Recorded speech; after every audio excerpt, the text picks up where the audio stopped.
Okay, so let's get started. I'm Peter Ratcliffe and the co-executive director of the Eastside Freedom Library, and want to welcome you to this program this evening with historian Susan Reverby and a panel of reader discussants who have read her book, Co-Conspirator for Justice. If you're not familiar with the Eastside Freedom Library, and I'm delighted that there are people with us tonight from many other zip codes, I encourage you to visit our webpage and sign on for our twice monthly newsletter so you can find out what else we're up to.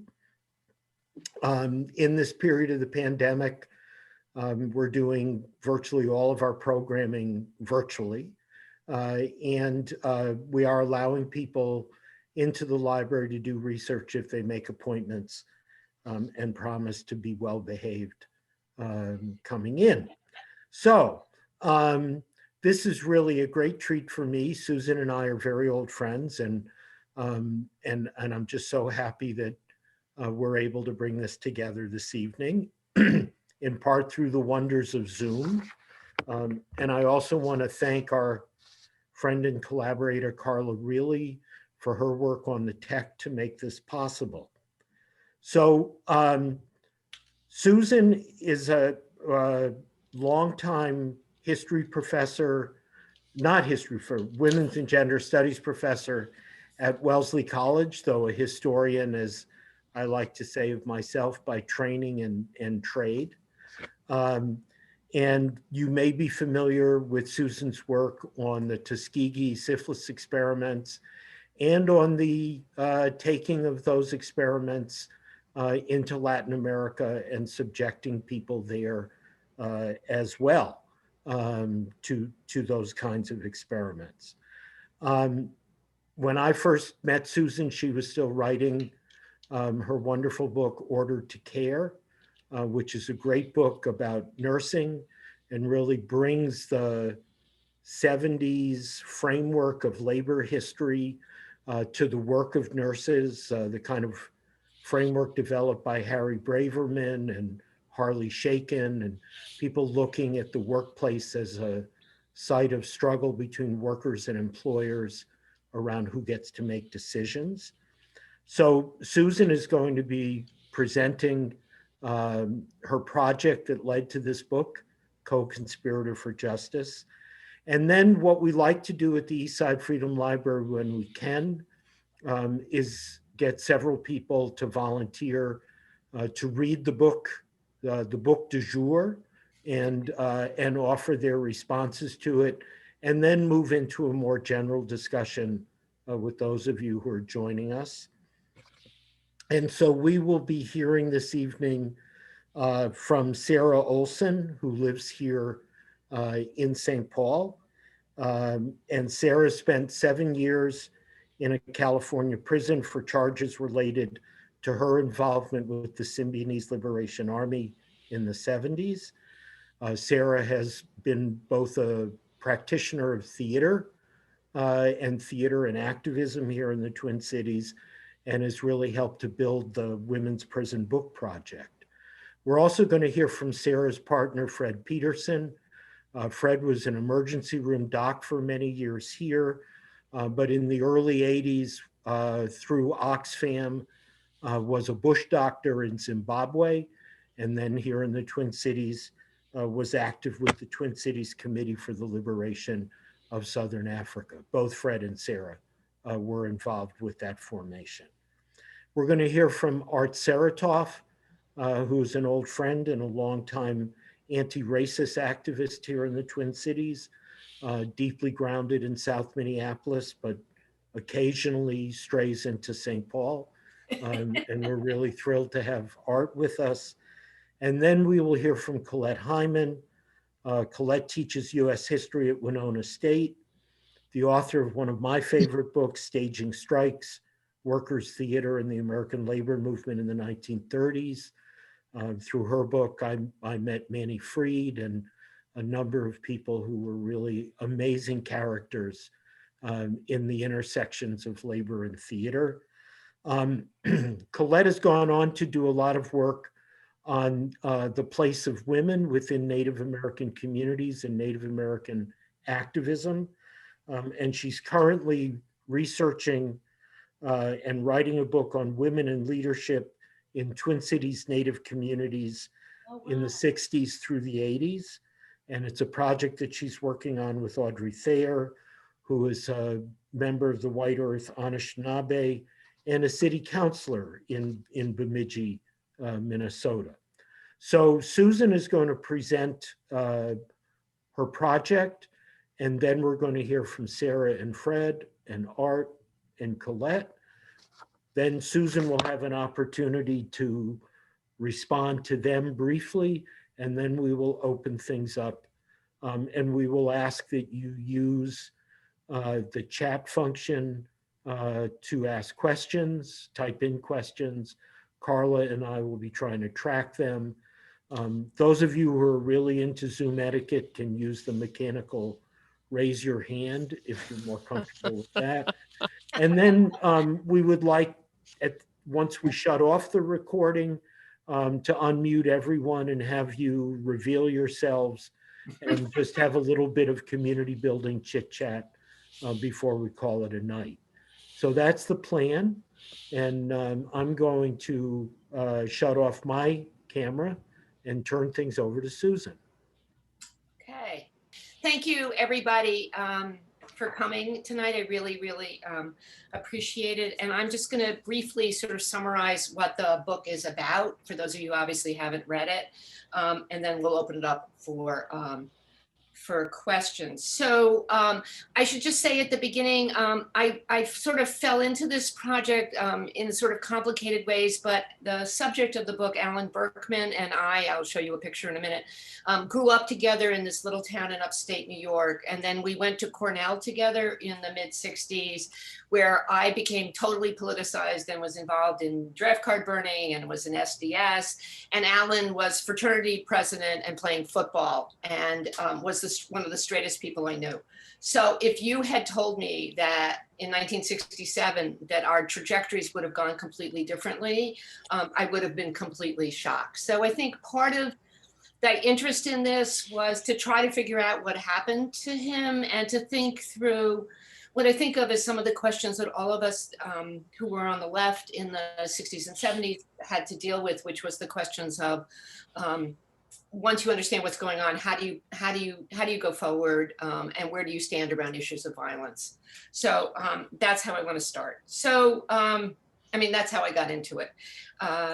Anyway, so let me start the slide. So Alicia Garza, one of the founders of Black Lives Matter, declared in 2016, being a political ally, she said, is often wrought with guilt, shame, and grief. Instead, she proposed co-conspiracy, you can now see where I got the title, is about what we do in action, not just in language. But what kind of action, I want to ask? There have always been, of course, Americans who could imagine a world of racial equality and justice, and who worked in cross-racial alliances to make it happen, not just at a street protest or by issuing heartfelt statements of support or compiling an appropriate reading list, but by taking definitive and sometimes violent action.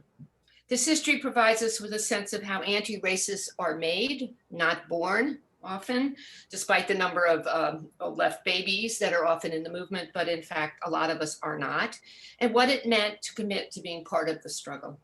It also, I think, illustrates the dangers of committing to violence or armed propaganda, and how actions that seem correct in one moment may seem less effective, even foolhardy in another. Dr. Alan Berkman, the subject of the book, this is a picture of him, he died in 2009, made such bold choices, faced the consequences when he decided to support political comrades in the most radical sections of the New Left. This is a picture of Alan from our high school yearbook. We voted him the boy most likely to succeed.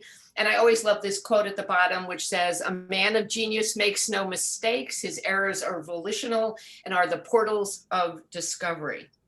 We were raised in a small white working class town in upstate New York in the 50s and early 60s, and Alan graduated expecting to become a very, very successful doctor. This is a picture of us. This is Alan and this is me in the honor society in our high school. I know, by the way, there were only 3 girls, mind you, tells you something. But Alan went on to college at Cornell. However, as you can tell from this picture in our yearbook, he became a football player. He was the president of his fraternity, and he was really straight. But he was moved to rethink his ideas after hearing Black Power advocate Stokely Carmichael speak in our senior year.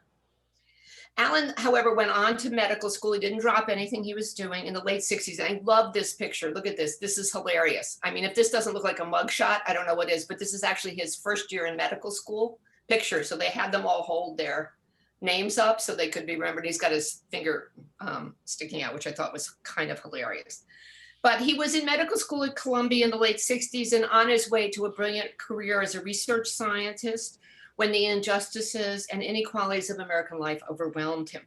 Turning down a future as a privileged medical research scientist after his internship year, he took his first actions by becoming a community doctor in some of the poorest neighborhoods in New York City. The violence he saw by treating the bodies of his patients, friends, and neighbors intensified his commitment to radical politics, especially after he saw the men beaten after the uprising at the Attica State Prison in 1971. He was one of the physicians sent to look at some of these men after they'd been sent to other prisons in the state. He saw firsthand how structural racism took its toll on communities of color, either through diabetes or heart disease or cancer, or from the beatings and shootings by police. Raised by white working class parents who believed in taking action, although most of theirs was around Zionism, Berkman was transformed from a concerned liberal willing to march in anti-war demonstrations to much riskier actions. He testified in police brutality cases. He snuck in, hold on a second, under the FBI's guns at the siege at Wounded Knee with his comrade and soon wife, Barbara Zeller, to bring in medical supplies and provide care to the American Indian movement stalwarts at Wounded Knee. And for those of you in the Twin Cities, this is a picture of Alan and Barbara and Clyde Bellencourt, who still lives in Minneapolis. This was a news conference that they gave after they came back to talk about conditions in Wounded Knee. Most importantly, of course, was that what he concealed. He became one of the go-to doctors that served people in the political underground. The radical underground in the United States would not have survived as long as it did without people like Alan. He joined an increasingly like-minded group of comrades above ground who committed themselves to principled, violent resistance against the twin problems of American imperialism and racism. He was part of groups that financed the anti-colonial struggles in Southern Africa because they understood the links between apartheid regimes and American racism. Such people saw themselves as part of a long history of American anti-racism. Alan, by the late 70s and early 80s, Alan was in leadership in an organization called the John Brown Anti-Klan Committee, an organization that sought to educate white people about the presence of the Klan and white supremacy in multiple American institutions, but especially among the guards working in the prisons. But he also used his skills and his privilege as a doctor to advocate for lower level workers in the health clinics that employed him, and he was even fired once for his actions. Then he was put in a situation that both called on his medical skills and changed his life.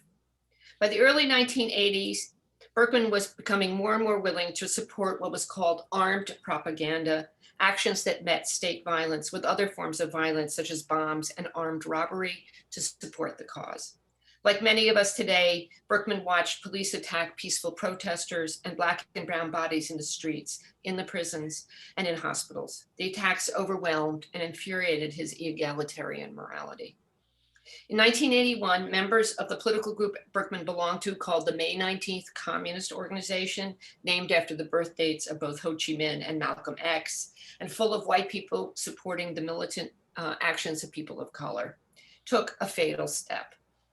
Unbeknownst to Alan, women in the organization's leadership who had already participated in breaking revolutionary Assata Shakur from her New Jersey prison and spiriting her to Cuba, agreed to drive the getaway cars in an armed robbery, what they called an expropriation, by self-styled revolutionaries in something called the Black Liberation Army.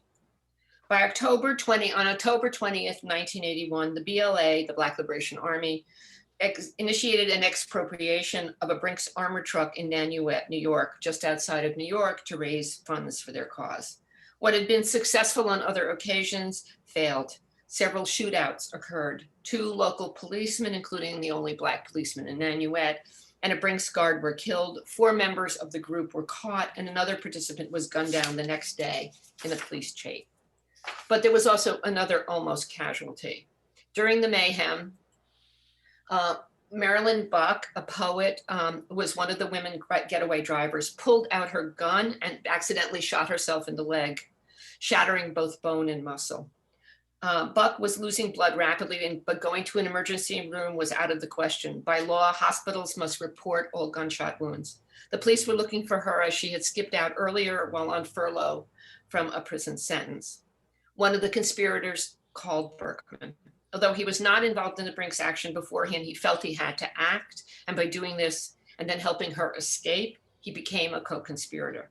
The federal government was not willing to treat what would otherwise have been a misdemeanor, treating but not reporting a gunshot wound, as a minor offense, and was prepared to charge Berkman as an accessory after the fact to murder because he refused to cooperate. They could not have proved that he aided her escape, but suspected it. He thus became only the second doctor, this is so amazing, in US history after Samuel Mudd, who treated John Wilkes Booth after the Lincoln assassination, to be charged for treating a patient. With this hanging over his head, Berkman was imprisoned as the grand jury continued its work, and he served 8 months in a prison in New York, in a jail in New York City, for refusing to testify to the grand jury that convened to make the case against the Brinks suspects. Once released, he knew he was about to be indicted again. If convicted, he was sure that he would spend decades in prison, and he made another choice. Leaving behind his wife and his young children, Berkman disappeared into the political underground in 1983. Although he had never committed an act of violence himself, the bench warrant issued instructed law enforcement to assume that he was, as it says, armed and extremely dangerous. Berkman and others in his group, now hiding from authorities under false names and fully committed to the movement, tried to make the price of imperialism, racism high. In fact, the Reader's Digest called them part of the terror network in the United States. Using various revolutionary names, they organized bombings preceded by a telephone call that permitted people to evacuate of American political sites that included an FBI office and a US Senate antechamber. So this is what it looked like after the bombing in 1983. After a year and a half, Berkman and his comrades were caught one by one and tried in differing cases. Berkman was given 10 years for his link to explosives found in Pennsylvania. Others in his group, including Laura Whitehorn, Susan Rosenberg, Marilyn Buck, Linda Evans, and Timothy Blunk, received sentences that were 2 to 5 times that long because they were directly linked to the theft of explosives used in the bombings. Their last joint indictment, which Berkman and his comrades labeled the resistance conspiracy case, charged that they had tried, and as they said, we couldn't exactly plead innocent to this. They were trying to, quote, influence, change, and protest policies and practices of the United States government concerning various international and domestic matters through the use of violent and illegal means, close quote. During the years he served his time in some of our harshest federal prisons, often in solitary, Berkman was diagnosed with and nearly died from cancer and the inadequate prison health care available to him. So here's Alan, and I hope you can hear this, talking about what it was like to be in prison and have cancer. Alan at the Manhattan Correction Center talks about having cancer in prison. Trying to go out to a hospital to get tests, trying to be seen by a decent doctor, trying to get adequate treatment. At every step of the way, what happens is that, quote, the security issues become the cover story for the fact that they either would try to break us or let us die. So his comrades even agreed to settle the case out of court in order to keep him from dying from the stress of a possible a long trial, and there was an enormous effort made, including a story in the New York Times by Anthony Lewis about how the delays in his treatment was frankly going to kill him. When he wasn't too sick, Berkman continued the work that had brought him to the movement in the first place, providing jailhouse medical care to his primarily Black and Latino prison mates. He earned their respect and his prison moniker, Brother Doc. And this is just a wonderful mural that was painted by people in San Francisco. It still stands on the walls of San Francisco State. So you can look over here, and this is Leonard Pelletier from the American Indian movement. This is Dilcia Pagan from the Puerto Rican movement. This is Alan, and this is Geronimo Pratt from the Black Panthers. Alan also used his prison time to rethink what he had done. He began to see the limitations of both small group political work and violent resistance. He knew he had acted on principles and had never harmed anyone, although he clearly could have, including doing a robbery with a gun. As he approached his release date, his lawyer persuaded New York State to renew his medical license if he promised to care for the poor. Berkman returned to what had brought him to politics in the first place. He knew his political actions, prison time, and cancer had to count for something. And he continued to do work to support, for example, political prisoners at demonstrations. For the next decade, he became an expert on the care of those with HIV/AIDS in New York's Black and Puerto Rican communities, then became involved in the global fight against AIDS through Columbia University School of Public Health. This is a picture of Alan working with other people in Tanzania, for example. Horrified by the way the international AIDS community was not making the new life-saving drugs available to the global poor in the late 1990s, Berkman was spurred to action. He formed an organization called Health Gap, the Health Global Action Access Project in 1999, using direct confrontation with political leaders, brilliant lobbying and demonstrations, and eventually worked with both the Clinton and the Bush administrations. The group was able to get the US policy changed to allow generic forms of the new drugs into other countries at reasonable costs. His actions probably saved millions of lives. Berkman spent, this is a picture of him. This is a huge demonstration that he helped, his group helped organize in Durban during the one of the international AIDS meetings in 2000. And this is Alan a couple of years later at a demonstration at the United Nations. Berkman spent the last years of his life training another generation of global health practitioners as he worked in Uganda, South Africa, Tanzania, the Dominican Republic, Brazil, and other countries. And this is a picture of Alan toward the end of his life with his partner and comrade and wife, Barbara Zeller, also a physician. Finally, his 7th round of cancer caught up with him and he died in 2009. Not many of us will ever have Berkman's particular blend of personal conviction, willingness to take risks, loving and principled support, and ability to suspend fears in order to make commitments. Most of us will not turn to violence as a way to make social change, and many on the left saw the actions at Brinks and the bombings as demented and, more importantly, not politically useful. Berkman's commitment, however, to equality and solidarity never wavered, as his tactics for making change did. Berkman's choices, I think, ask us to think about how our own commitments are or are not grounded in principled support to end structural racism. But what does it mean to be a white co-conspirator if we are serious about the long effort to dismantle structural racism and to fight state violence? As we now confront the structures of power that Berkman and his comrades tried to overcome, we are asked anew whether we are willing to act and in what ways. It is time, I think, for a new co-conspiracy that is attuned to the very specifics of our political now as we continue the work Berkman and others like him did to try and change the American story. Even if we think some of what he did was wrong-headed, his commitment to justice is a lesson we need to consider. Thank you. You're all on. Thank you, Susan. Thanks. Sarah and Fred, you're up first. Right. I'm going to read something I prepared because, several thoughts came into my mind. And I want to make sure I don't go over time because several people have to speak. So Alan Berkman was an organizer. When incarcerated, he even organized his own treatment for cancer. Is not alone. He or she exists in a community and organizes to the strengths of its individuals while encouraging them to act for the good of the whole group. His political training, as well as his intelligence, made him good at it. He had much help with litigation and medical necessities from his two partners, one a lawyer and one a physician. It seemed like he also organized his intimate life. In a good deal of his organizing was done via letter writing. I can identify with that. When I was in prison, I wrote hundreds, literally hundreds of letters to people around the world. And I also wrote articles on prison issues for a Fresno community newspaper, articles that went out on indie media. I hadn't written letters as a means of mundane communication since I'd lived in Zimbabwe, 1981-82. I still write letters to friends who continue to suffer imprisonment, people I met while inside, and others, for instance, David Gilbert, who is in prison in New York for the Brinks robbery discussed in the book. But today I mostly word process emails. Reading Alan's story reminded me of the many important landmarks of my young adulthood. I had a well-worn copy of Prairie Fire, visited a friend at Soledad Prison in California who did time for bombings of a political nature on the West Coast, but he wasn't with Weather Underground. I could name all the parallels, but they just concern my life, replicated at various levels of commitment in the lives of tens of thousands of young baby boomers at the same time in American history.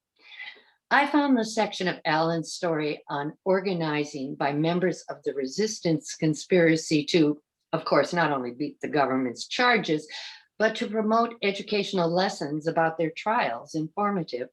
Part of the need to use political trials as educational opportunities is they garner attention by the media, and they reveal not only the power of the state, but its brutality. Law enforcement and criminal justice in the United States is not only prosecutorial, it is persecutorial, and trials and sentencings reveal the blatant lies behind the sham of rehabilitation. Alan and his fellow conspirators fought for a better world for all, not personal gain. They weren't going to use their experiences to build reputations in order to run for political office, and as often happens in the money-driven political system, become personally wealthy from political connections and campaign donations. A crucial aspect of Alan's prosecution was the denial of the reasons Alan and his comrades worked against the government. Those reasons are why the government also works so hard to deny these kinds of defendants' ideology and practice. All prisoners in America enter and dwell in a sophisticated system of dehumanization. But with political prisoners, prosecutors are trained to argue against a denial of any opposition to the exceptional democracy that supposedly holds sway in the United States. They practically snarl their denials in court, painting any prisoner as the worst of the worst, but they paint political prisoners like Alan as almost unnatural in their criminalization, and they are often incarcerated in specialized in-prison units that are designed to replicate being buried alive.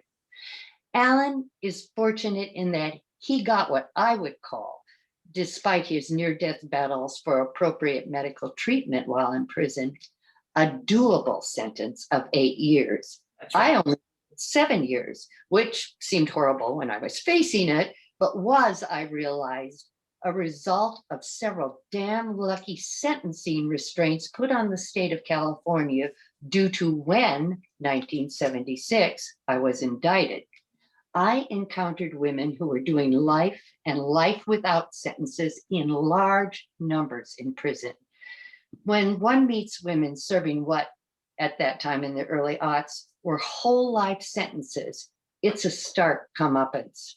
Yeah. Women who would never have gotten out received parole due solely to the 2011 US Supreme Court decision that was due solely to the vote of Anthony Kennedy. That decision wouldn't occur with today's court. Another important issue involving political prisoners is the racist nature of their sentencing.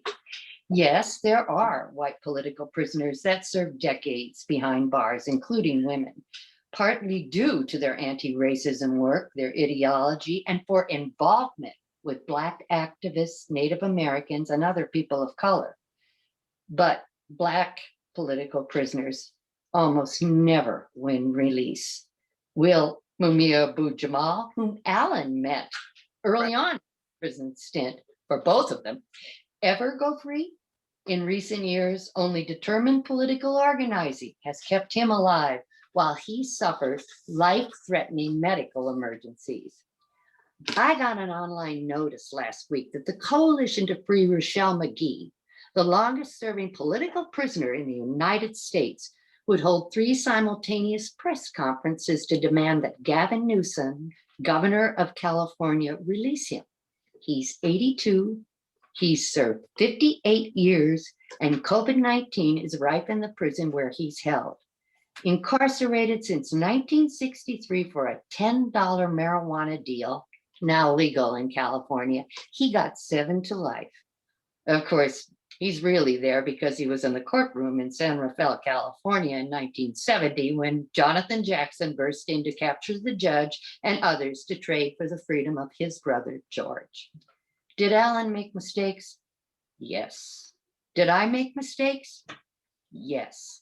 But people who are politicized admit mistakes and try to learn while apologizing where they must, and as Alan did, go on after incarceration to political and community engagement in their work until the end of their lives. My husband and I traveled to California at the summer's end in 2019 before the pandemic shut down such excursions. We stayed overnight in Santa Rosa with 2 friends, Linda Evans and her Goldberg. Linda was part of the resistance conspiracy and Alan was one of her co-defendants. Shortly before I was sentenced in 2002, Linda and Eve were living in Los Angeles, where my first case was situated. Linda had served 16 years in prison. Linda called me to come over and said, "Sarah, take the deal. You can do that time." Thank you. My goodness. Okay, Fred, you're on. So, well, you know, Sarah's an organizer and a political prisoner, but all I'm going to talk about is the medical stuff. Okay. There's a lot of comparisons and contrasting. This is a very, very interesting book to me because it really reverberated with my decisions to make certain choices along my trajectory in my career. We started out with really major similarities, you know, small town Iowa, paper route at age 10, Eagle Scout, God and Country Award, Yeah.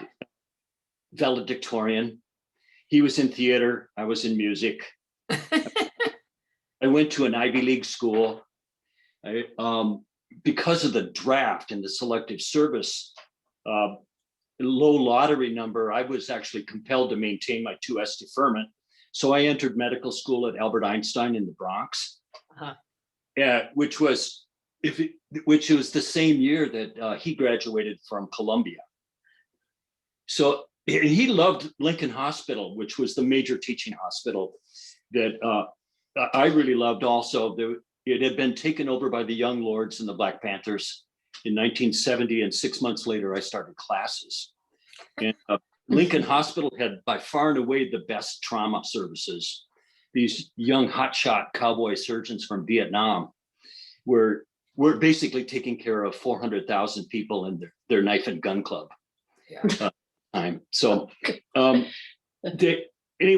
understand that Berkman also spent some time at Lincoln Hospital.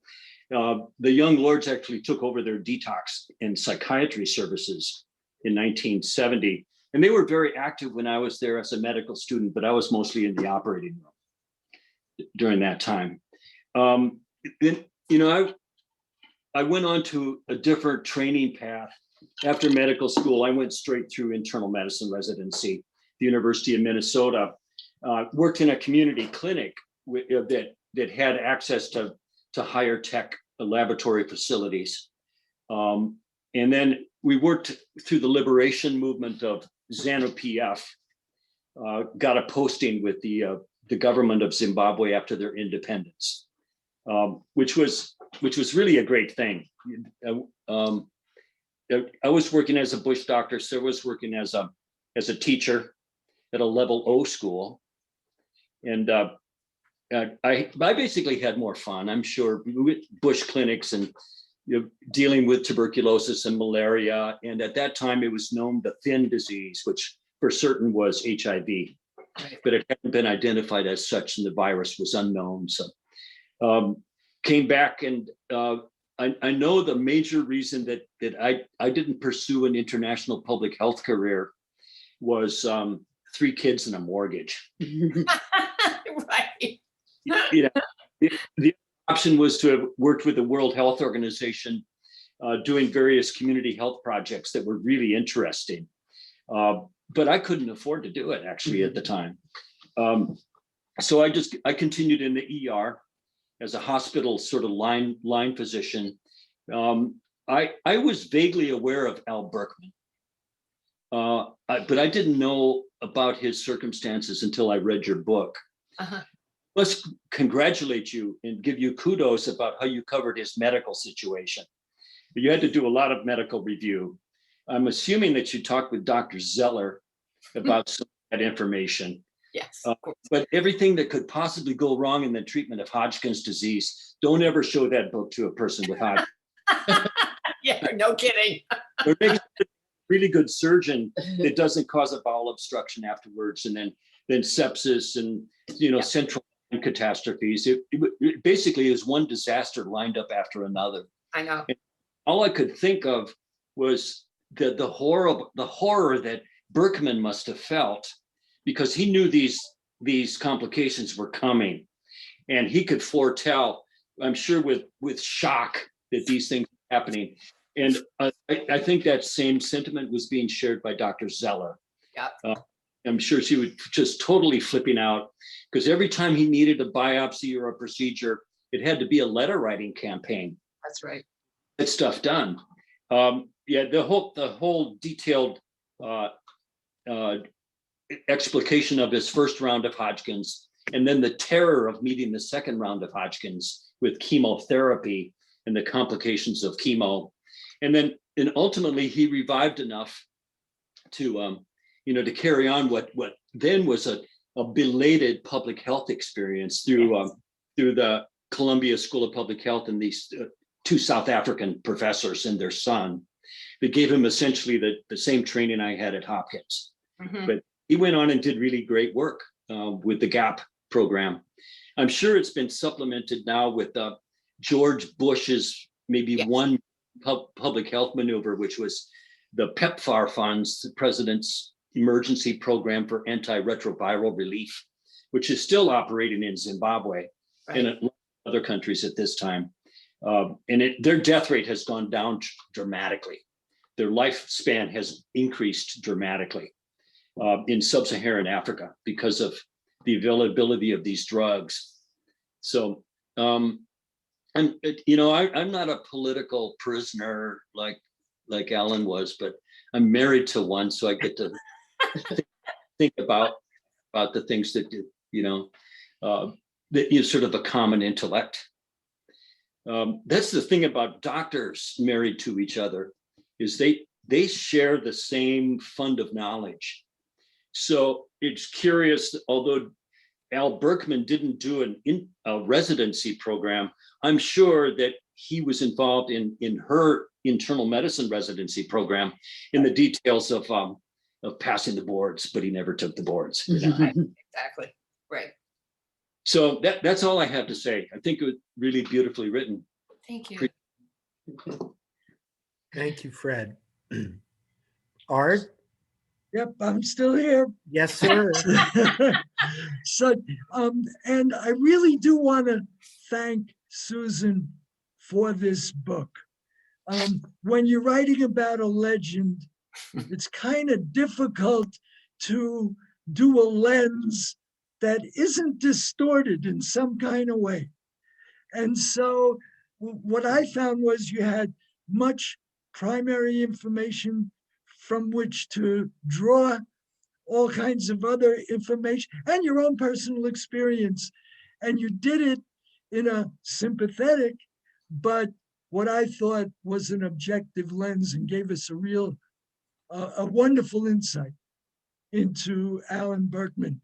And as with our other speakers so far, my life and Alan's life intersected in about a million ways.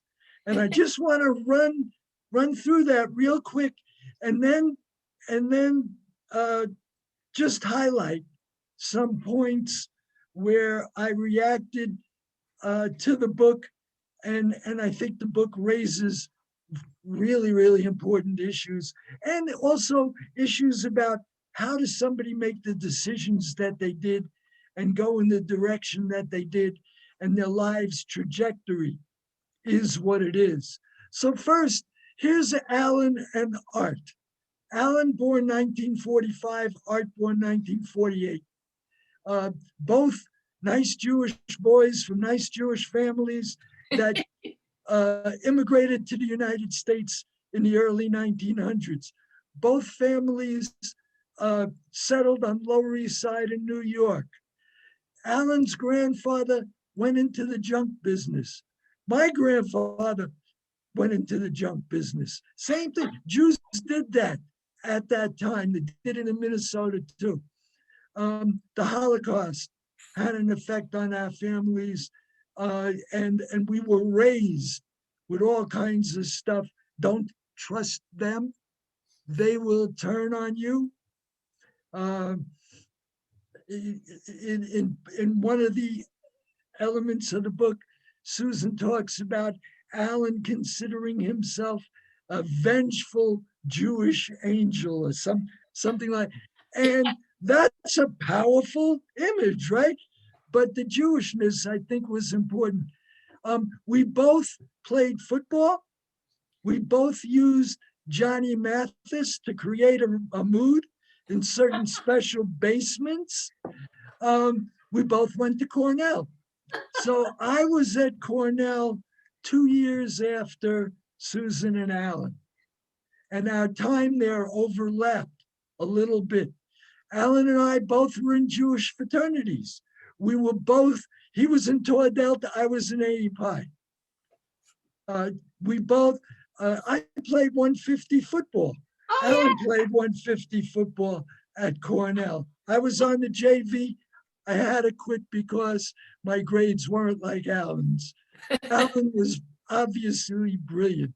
Yes. We both were taking pre-med classes.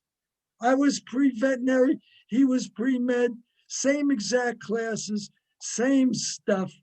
I joined Cornell SDS the year after Alan graduated. So I knew Bruce Dancis, Susan. That's funny. He was my wedding witness. Oh my God. Yeah. He was my draft card burner Yes. icon and leader. You know, he was, and I was at Cornell when we shut the university down. We supported the African-American students when they took over straight with guns. They were armed. And we had to figure out how we would be co-conspirators. And I think we did a good job with that, and we can get back to that at another time. We both found Marxism attractive because of its scientific nature. That appealed, I think, to both of us. We both used our abilities and our education to work with folks that were less better off than we were. So Alan went to the Bronx and used his medical training in the Bronx. I went to Harlem in New York and ran an alternative school out of a high-rise project. Our work was probably a mile apart in Manhattan. You know, that stuff just amazes me. Alan lived in a revolutionary collective in Washington Heights. When I graduated out of Cornell, I lived in a revolutionary collective in downtown Brooklyn. Alan then moved to Park Slope. I then moved to Park Slope. We were at Park Slope at the same time. Wow. I never saw any of the pamphlets or was aware of any of the work that Alan did at the time. So that just, and finally, Lyndon LaRouche is something we have in common. Okay, Alan met Lyndon at the Mayo Clinic here in Rochester. I met Lyndon when I was still at Cornell. I was part of a group called the Labor Committee. Yes. Lyndon was the leader of that group, and at that time called himself Lynn Marcus. And he wasn't crazy. I will maintain that he wasn't crazy. But this is spooky, right? I mean, there's so many intersections. And I know there's not a lot of time. I just want to raise a couple of issues. And if we get to them, we do. And if we don't, too bad. But first is the contrast between his pre-prison view of the world and his post-prison view of the world. They're all, to me, they were diametrically opposed, and tactically, ideologically, his leadership style and his theory of change were totally opposite. They were totally opposite. He did revolutionary violence as a Weather Underground person. He did what I would call focused pressure on bureaucracies, using internal and external pressure to make change. He did grassroots organizing with Health Gap. He did exemplary violence and supported that with the Weather Underground. So the theory of change was, if you do something violent and you're going to spark the prairie fire, everybody is going to pick up arms and overthrow the government. Doesn't quite work that way. Sorry. The discussion of rage, I think, is a really, really important factor in the book. And Susan, you talk about that and weave it through. The quote by Mumia Abu-Jamal, I think, tells us a lot. And what he said through your book is, what struck me was the anger seething in him, boiling in his eyes. That's primal. That is not situational. That's not something that's social rage. Social rage may trigger that situations, but that's something that's deep-seated and is part of his constitution. Another point, he took himself on an amazing, amazing journey through what at one time was called agonizing reappraisal. He looked at his life. He had the courage to look at his life and the will and the wisdom to literally reverse course. That's an amazing thing. And it seems like, Susan, I'm just taking it from where you wrote it, but it seems like he did that almost independent, on his own, that he really looked at this stuff. And there's much of that in the book. Just a couple of more things. I think we need to talk about, you talked about anti-racist activity. I think we got to talk about white privilege as well. I believe that there were several places in Alan's life where if he was not white, he would have been dead. Absolutely. Okay, and so we can't avoid that. Yeah. And I think Alan probably knew that, but that's part of the deal. Yeah. That and part of the contradiction. Yeah. So that's I think that's critical, and there's much discussion there. There's also, to me, a question of what I would call the Jewish milieu, and that it's interesting to me because Alan, we started off, our family started off the same, but Alan and his family, well, Alan's family moved to Middletown, and I dare say that the milieu and the Jewish community in Middletown is somewhat different than the Jewish community in Brooklyn, New York. Yes, very. And that's a big deal because I think it influenced how Alan made some decisions and carried through on his life. And so that's an influence and that's a factor. And then finally, the relevance to today. Here's Alan organizing with Health Gap and maybe coining, I'm not quite sure, the concept of global health based on justice and human rights. That was a radical notion 30 years ago or 35, and it's a radical, if not revolutionary notion today. And the same struggle that Alan was up against 35 years ago in Durban and every place else is repeating itself, literally repeating itself. That's right. Today. Right. And the in between the lines assumption that call them the powers that be, call them the capitalist structure, however you want to call it, is that there's disposable people. And the disposable people can get the vaccine last. They are the most vulnerable. And they get special names like essential workers. And the policy gets interesting names like priority distribution. Yet and still, the folks in the global south are not getting the vaccine. People of color and essential workers are dying at 2 or 3 times the rate that white people are dying. And so this is just, it's repeating itself. If you're an essential worker and you make Happy Meals, that's not a death sentence. That's right. And to me, that reveals again how we used to say the contradictions, the insanity of capitalism and its capitalist calculation and premeditation that's making this happen. That's right. That's my story right now, and I'm sticking to it. Thank you, Art. Thank you. Colette.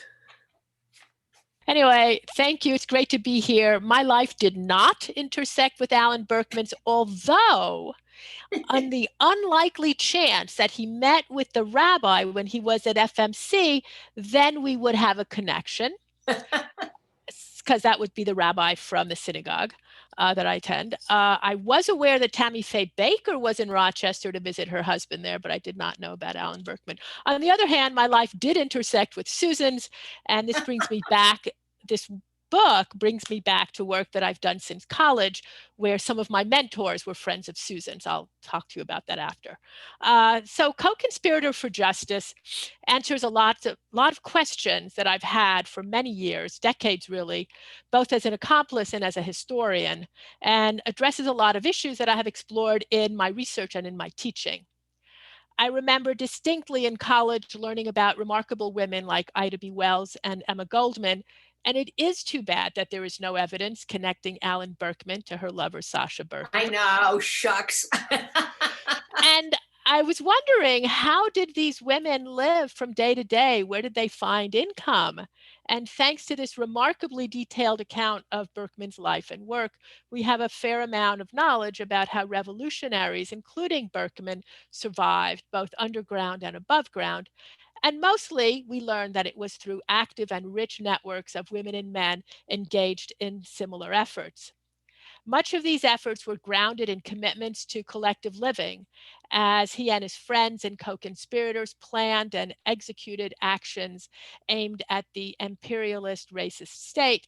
They also sought new ways of living, of being in intimate relationships, of forming families, and eventually of raising children. And by the way, I hope that you've seen Chesa Boudin's beautiful article in a recent Nation about how his parents, Kathy Boudin and David Gilbert, were able to parent from while incarcerated, and they of course were part of Berkman's life and work.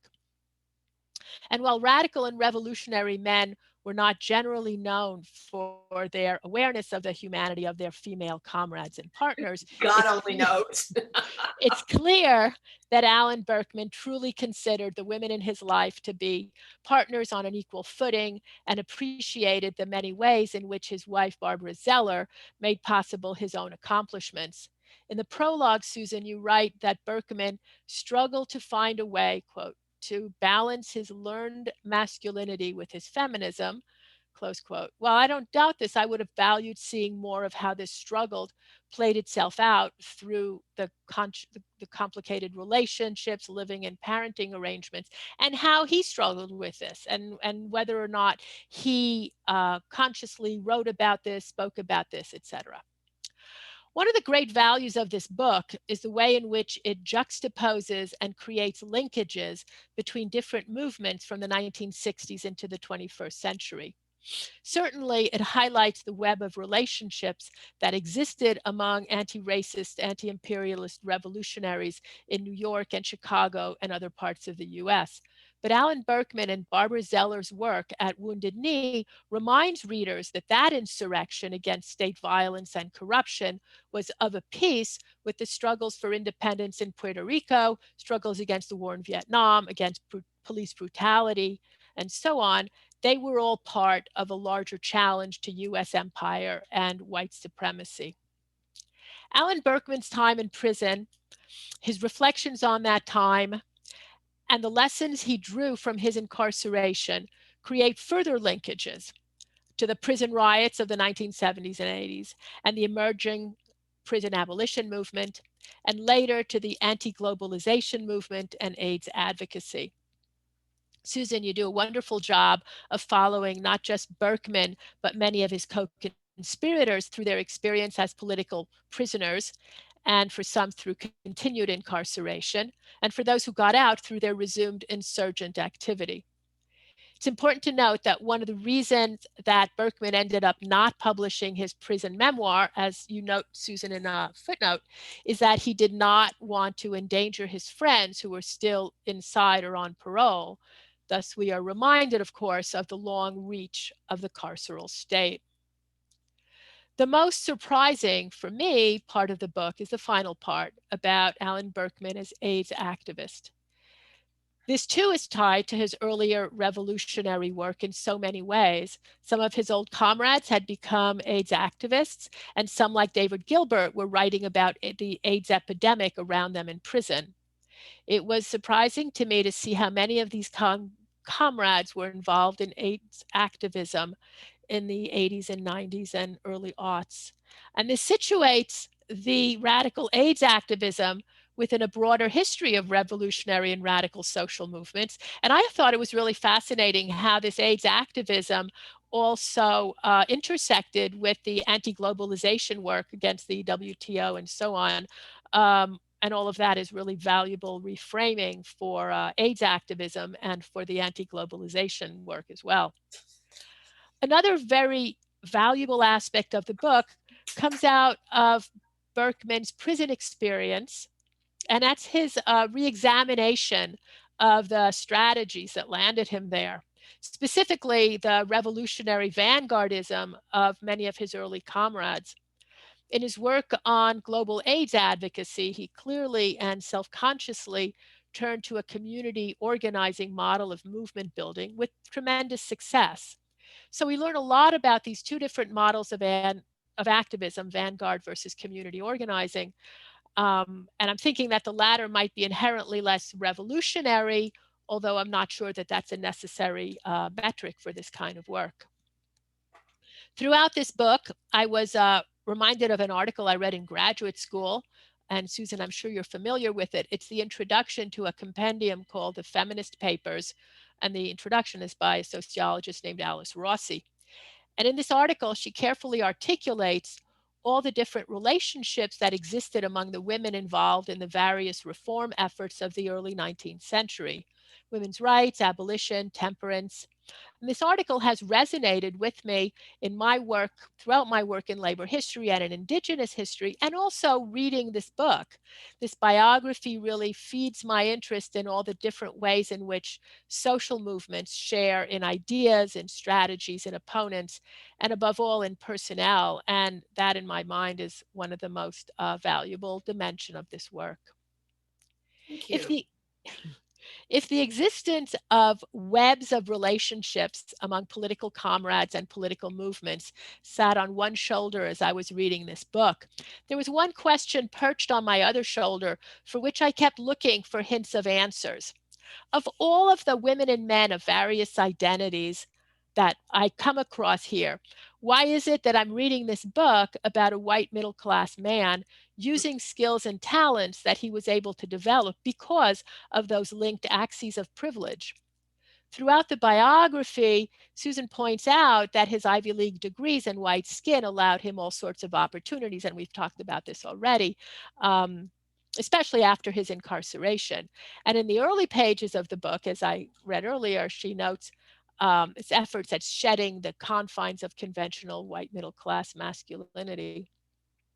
And while both Berkman and Susan acknowledge the contributions of many others to Berkman's own survival and accomplishment, and also his deep concern for learning from his co-conspirators and people he worked with, it's still his story. And I kept wondering, how come we don't know so much, or as much as we know about him, about Barbara Zeller, for instance, who on Berkman's trip to South Africa came along to do some clinical work and to see the country. How would she talk about that trip? I'd be interested in seeing problematized ways in which the voluminous writings available to write such a rich book about Alan Berkman's life emerged from a particular gendered, racialized, and classed set of expectations about self-reflection and self-expression. What would a biography of Dr. Barbara Zeller looks like? And I noticed that Barbara Zeller is in attendance here, and I'm wondering what you think of Co-Conspirator for Justice. Of course, all of these issues continue to have immense and unfortunate resonance for us today, and I look forward to more discussion of what we can learn from Alan Berkman's life for our own commitments and actions. Wow. Thank you, Colette. So, Susan, I want to ask you to try to be relatively brief so that we can hear from people Sure. who have been patiently Waiting. listening, but the commentators have given a lot of food for thought here. Right. I will be really, really brief.